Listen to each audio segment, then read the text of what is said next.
Good evening. You're still watching The Big Story. I'm Bobby Alampay. And I'm Gretchen Ho. The clock is ticking for Vice President Leni Robredo as she has yet to announce her plans for 2022, just days before the filing for certificates of candidacy kicks off. As Robredo is still calling for unification, former Senator Antonio Trillanes believes the opposition may have a better chance of winning by having more than one candidate. Arian Kalumdiran with the details. Filing of certificates of candidacy for the 2022 elections will start on Friday, October 1. With just a few days left, Vice President Leni Robredo has yet to make a decision if she'll give the presidency a shot. On her radio show over the weekend, Robredo said she plans to exhaust her remaining time in unifying the opposition. Robredo is in constant talks with Manila Mayor Isko Moreno and Senator Manny Pacquiao to create a broad alliance. The two have already declared their presidential bids. Hanggang may communication lines pang bukas, patuloy ko yun ipupursue. Hanggang hindi pa nagfa-file, may pag-asa pa naman eh. During the oath-taking of new members of Aksyon Demokratiko, Manila Mayor Isko Moreno said his doors are still open for conversations. Why close the door? This is not about membership alone. This is not about going together alone. This is about the people. And you cannot govern with this type of problems that we're facing right now on your own. So I would rather continue to talk and try to be reasonable. But his campaign team leader, Lito Banayo, on the Chiefs last week, shoot down a possible tandem with the vice president. That is cast in stone. That opportunity seems to have passed kasi nga, alam ka na bang bitiwan pa namin si Doc Willie Ong, no? We're very comfortable with him. Former Senator Antonio Trillanes warns against forming alliances with the likes of Moreno and Pacquiao. He says a united opposition bet might even be a recipe for defeat. We cannot beat the Dutertes in 2022 if we won't field a single candidate. That's a wrong premise. If you have a small base, then it's even favorable for you to have more candidates. Because in this case, they are getting from the administration.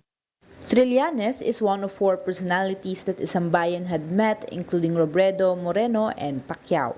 The coalition remains positive that they can come up with a united opposition. As filing for candidacy commences, voter registration lapses. With 3 days left before that, applicants continue to swarm the Commission on Election satellite sites. COMELEC has time and again insisted that September 30 is the final deadline and no extensions will be made. But the Senate earlier passed on third and final reading the extension of voter registration up until October 31. The poll body already held a management committee meeting and is expected to make a decision on September 29. The Mancom will game out the scenarios of extension. That will then result in a recommendation to the Commission on Bank, and then the Commission on Bank will make the decision. It will be an effort to really look at every possible scenario. The plot thickens in the Pharmaly scandal as Crizel Mago goes incommunicado right after her admission of swindling the government.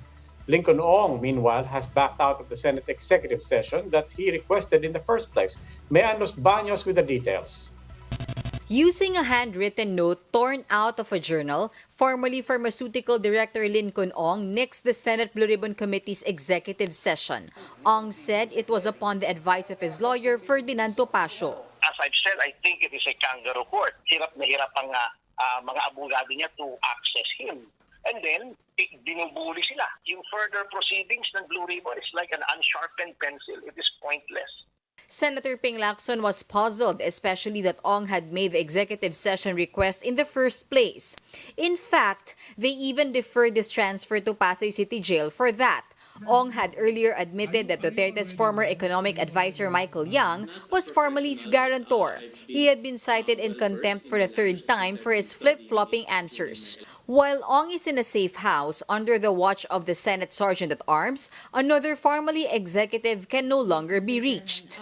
Crizel Mago has gone incommunicado after her bombshell admission that they've swindled the Duterte administration by selling substandard face shields with fake dates. Senator Richard Gordon is baffled, especially that Mago vowed to cooperate with the probe. Tumulong ka na sa bayan. Bayan ang pinag-uusapan dito talaga yan. Yes, but Mr. Chairman, I'm very willing to cooperate. Gordon said he received information from the nuns of St. Paul University, Mago's alma mater. They told him that Mago is in a safe house. The Senate has already sought the help of the National Bureau of Investigation. Nakabarin ako na baka masaktan yung bata. We're dealing with big money here, super big money with people that we don't know who's back, exactly the backgrounds because some of them are from China. Gordon left a message for Mago. Miss Mago, I've been kind to you. We've all been kind to you out of concern. You're a Paulinian. I hope you come to your senses if you're hiding. But if you're hiding from the bad guys, tell us because we will try to protect you. Reporting for News 5, Mean Los Baños, we are One News. Over at the lower house, lawmakers zeroed in on whether or not face shields have expiration dates. The Committee on Health asked the DOH why there is a need for face shields to have shelf life. Secretary Francisco Duque, According to Secretary Francisco Duque, a 36-month period for the use of face shields has been established due to one of its components. Meron siyang styrofoam. Can you see this, Mr. Chairman? Yes, sir. Yes, sir. Yung styrofoam niya, yan, nakikita ko. Yung pinipisil ko, that's the styrofoam. That apparently is what is subject to the shelf life.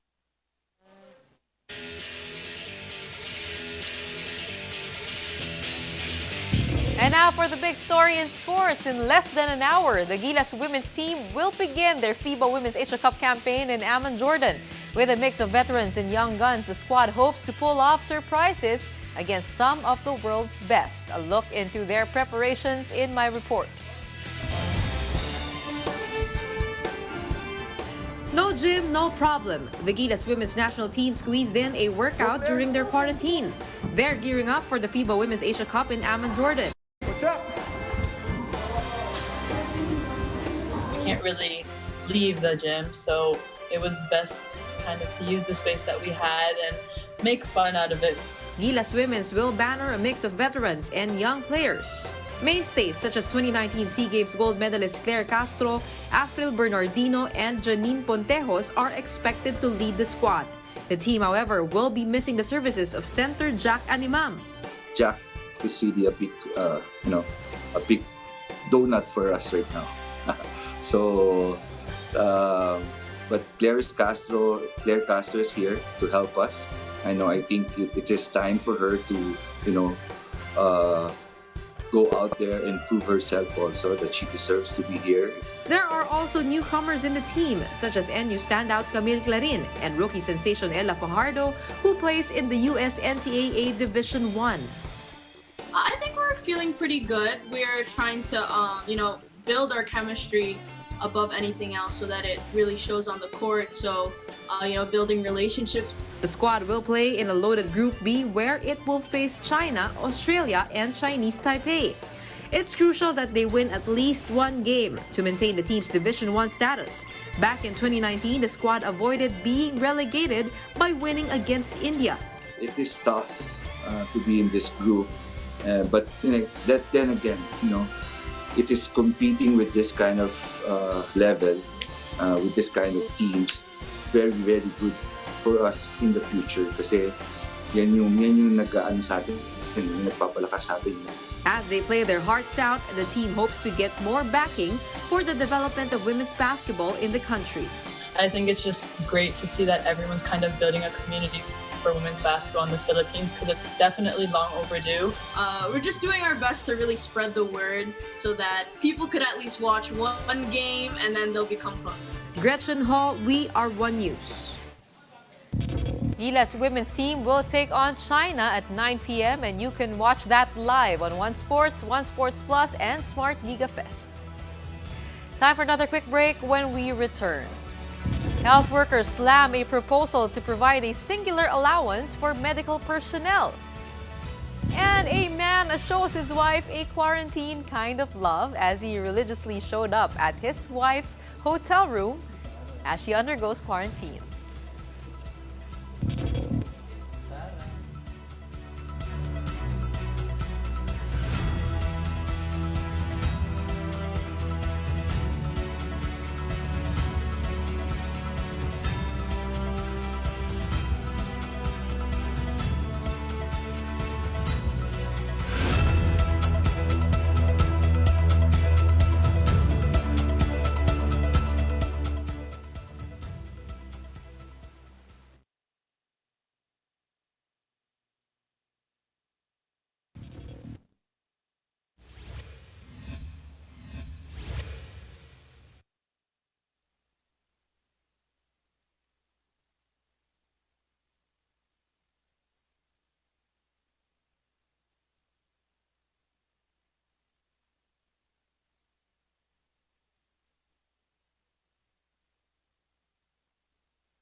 Good evening. You're still watching The Big Story. I'm Robbie Alampay. And I'm Gretchen Ho. The Manila Bay Walk Dolomite Beach signage went viral over the weekend for the lack of spaces between words. The DENR says the project is meant to regulate people coming in and out of the so-called beach. Chyla Francisco has the story. Over the weekend, workers installed a sign bearing the name Manila Bay Walk Dolomite Beach. Comments flooded social media, with some calling out the lack of space between the words in the sign. Others pointed out that the design looked similar to that of cemeteries. By Monday, the sign had been fixed, with spaces already present. Several passers-by stopped by to take pictures of the new attraction.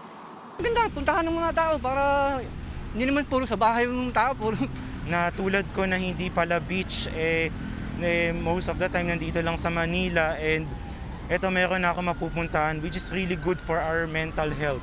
The DNR says the arc and the signage is part of the fencing installed in the whole area of the Baywalk to control and regulate the number of guests entering once they reopen this to the public. The target is to reopen this once construction and rehabilitation finishes by October or November.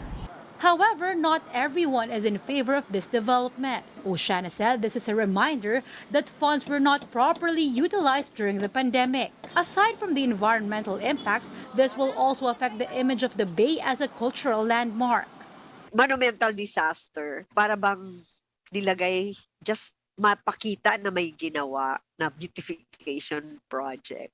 But the Environment Department clarifies the rehabilitation project does not aim to change the image of Manila Bay. Ito lang natin makita na talaga nilagyan natin ang dolomite. But we want to preserve yung title na Manila Bay Walk. The DNR said there will be no additional budget needed for the Dolomite Sand project. The remaining construction will involve the installation of restrooms and other fixtures needed for the bay. They also plan to designate areas for viewing and fishing in Baywalk as well as souvenir shops. Chyla Francisco, we are One News.